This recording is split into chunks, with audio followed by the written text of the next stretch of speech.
Welcome back, class, to our history subject. And again, we are into our American Revolution book. We are getting to chapter 17, just 4 more chapters, including this one, and we'll be all done. So those that are watching this on being on track, you're doing awesome. And those that are maybe behind or catching up or maybe watching it ahead, you guys are doing awesome. Just stick with it. Make sure you just get your big question discussion post. Please don't copy and paste an answer. Use your own words with that. And then make sure you're getting your chapter vocabulary done. Both of those for each chapter. Chapter 16, we talked about the raising of America's spirits and how General Washington had this great plan of being patient and fighting the British soldiers for a little bit and then moving to a new place and then fighting. And then he had 2 great plans of secret attacks in Trenton and Princeton and was able to capture 900 Haitians, those British mercenaries, and be able to have these great victories. So in chapter 17, we're going to talk about what has happened after that and Britain's great master plan.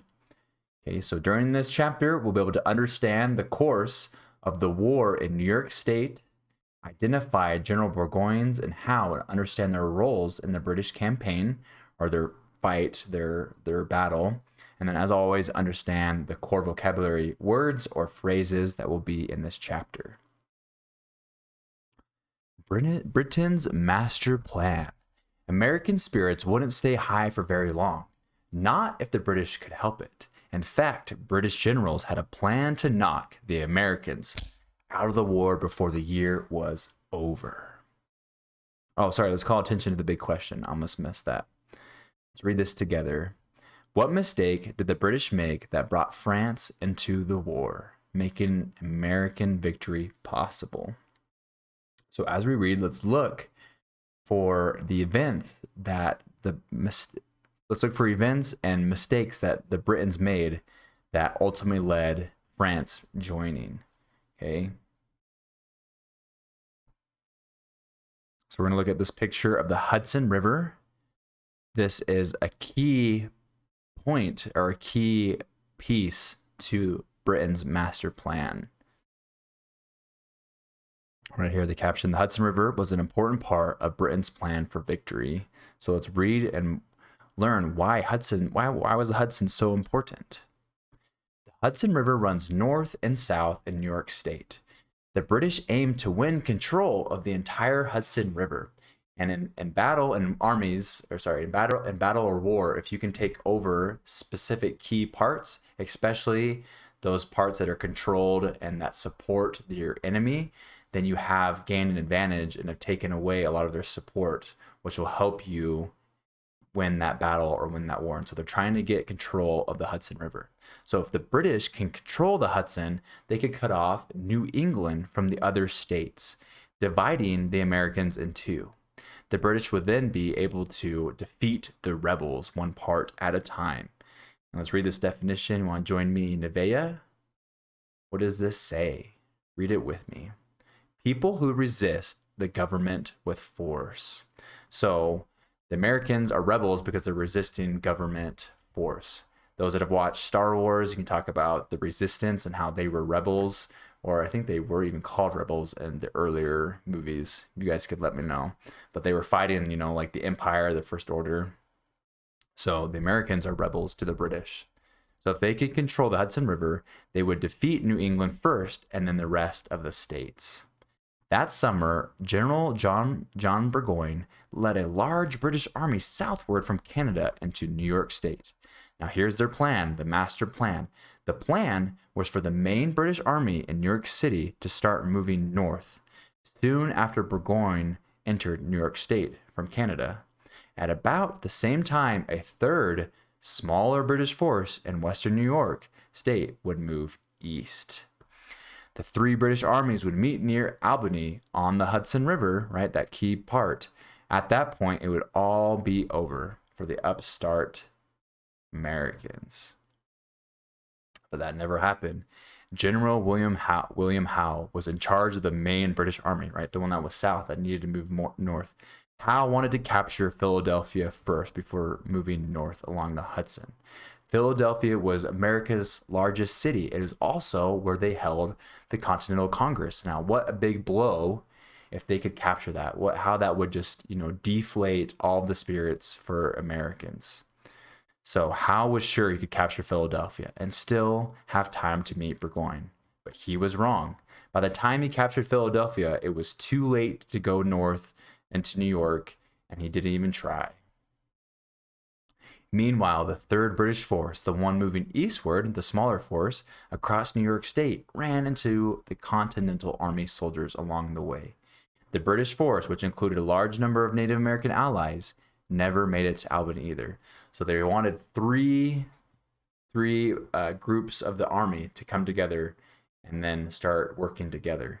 But now two of them haven't made it. What's going to happen with the last one? So that left Burgoyne and his army alone, moving south in New York State. The only ones there to meet him were General Gates and thousands of soldiers of the Continental Army, those rebels. In October 1777, the British and Americans fought at Saratoga, so north of Albany. The Americans won. 6,000 of Great Britain's best soldiers surrendered. Now, what a victory.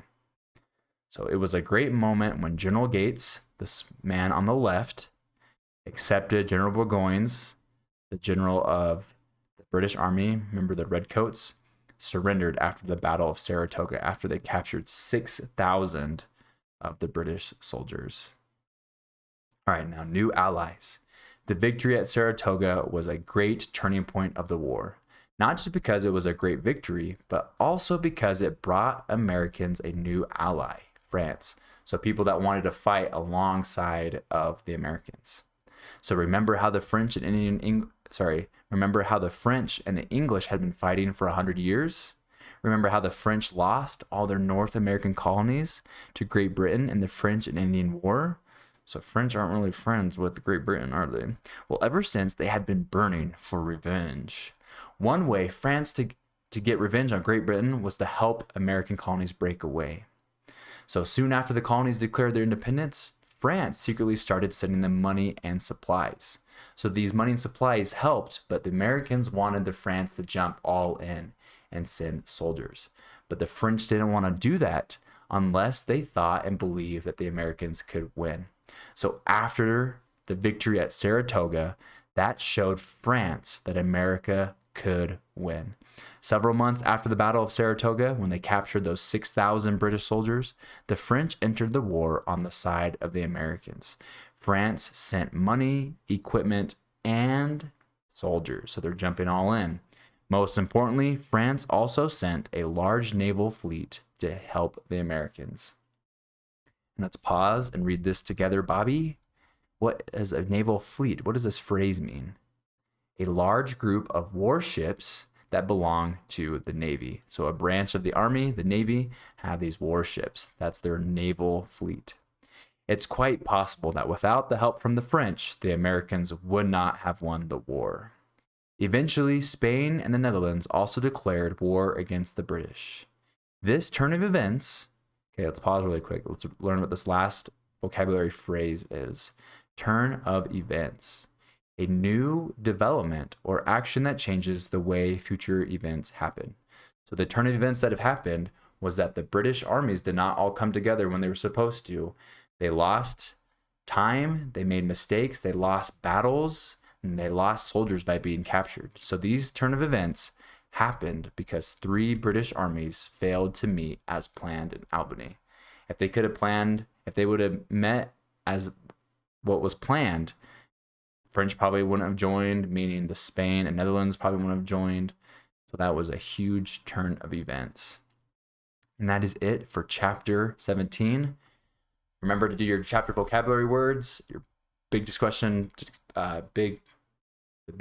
discussion post. Please don't copy and paste your answers, use your words. And if you have any questions, please reach out to me, and I will see you guys in chapter 18. See ya.